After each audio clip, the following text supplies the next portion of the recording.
Joining me to discuss is one of my favorite humans, my big cousin who is more like my big brother, the Reverend Stacey D. Mills, pastor of Mountain View Baptist Church in Greenville, South Carolina. He recently launched Parish House Community Development Corporation to lead the revival of the community surrounding the church. Stacey, welcome so much to Amplified. I'm so excited to have you here to tell us everything about what's going on in Greenville.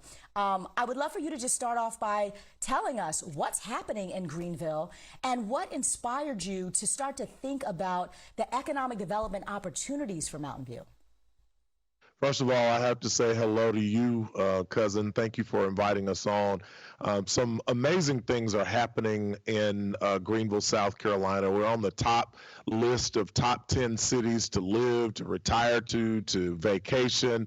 But behind the scenes, off the beaten path, off Main Street, a block or two, you'll find a community like this community. Mountain View Baptist Church is in the southern side of Greenville, and we find ourselves in a rapidly gentrifying community, like you said, and behind us, immediately to the rear of our property, is the Prisma Health Swamp Rabbit Trail. So there's lots of activity, runners, bikers, walkers, skaters, behind the church. And to our east immediately is the recently developed Unity Park, 70 acres, $60 million being poured into the community. And the church sits right in the middle of all of this. And we began to purchase property in 1998. A little bit at a time, not realizing that the value of this property was going to soar exponentially. And we continued to purchase quietly, and it was an absolute intentional buying the block and the neighborhood. And so we unapologetically have launched our development plan, master planning, brought on architects to help us oversee this project. With the intent of creating spaces for small business incubation, as well as education and health. We're at the top of the list as far as the Black demographic on all of the negatives when it comes to health, and the pandemic certainly exacerbated that. And we've seen in South Carolina where 14,000 people have died, and the larger percentage of those are Black people. So health is of our concern, and we're wanting to address health disparities of arthritis and diabetes, and getting a moving revitalize, as you said, a revival to a community that has given the city so much. We don't want to be ignored, and we want to be at the table to help drive the revitalization of this community. So we're excited about that.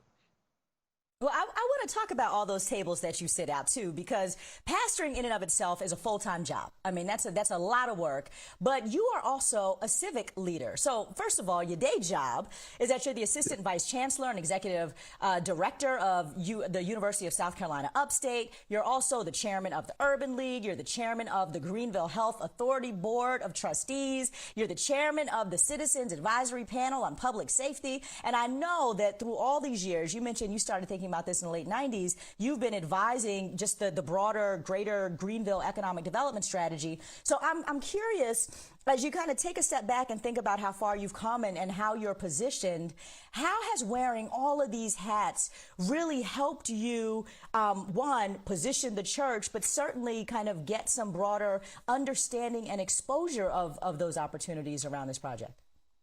Let's be clear. One of the drivers for us in the church is the responsibility to continue on this movement of equity. I believe that the unfinished pillar of the civil rights movement is the economic pillar. And so informing not only our congregants or our parishioners, but the community around us of the why it's necessary.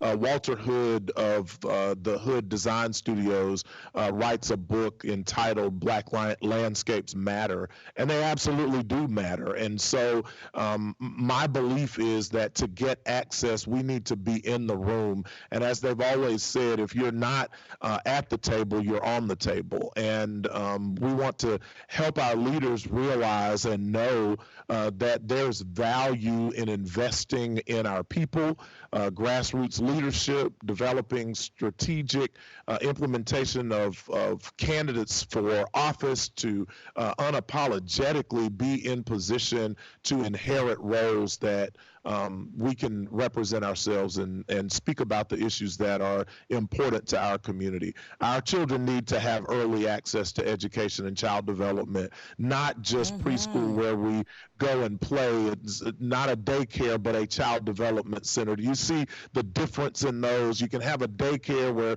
playground equipment is important, play is important, but we also need to be teaching our children. So child development versus daycare is important, and we're learning to speak that language, bring that lens, and it's really a convergence of many roles. Aisha, you've said it well.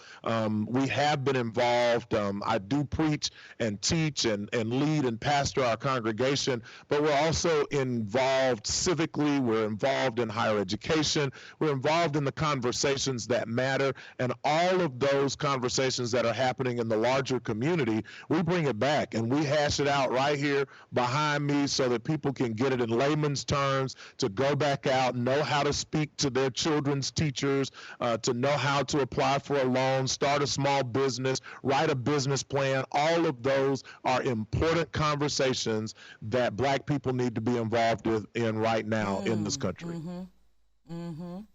Okay, so really quick, I want you to tell us a little bit more about this master plan, because at its heart, it really is about economic development and building, which, you know, you can talk all the social service programs you want to and the church doing benevolent work, but this is a really serious strategic move to kind of build upon the land that you've acquired and really use space in a way that you're able to kind of build back and bring in some development. So give us like a quick update on what you're planning and how you're thinking about this.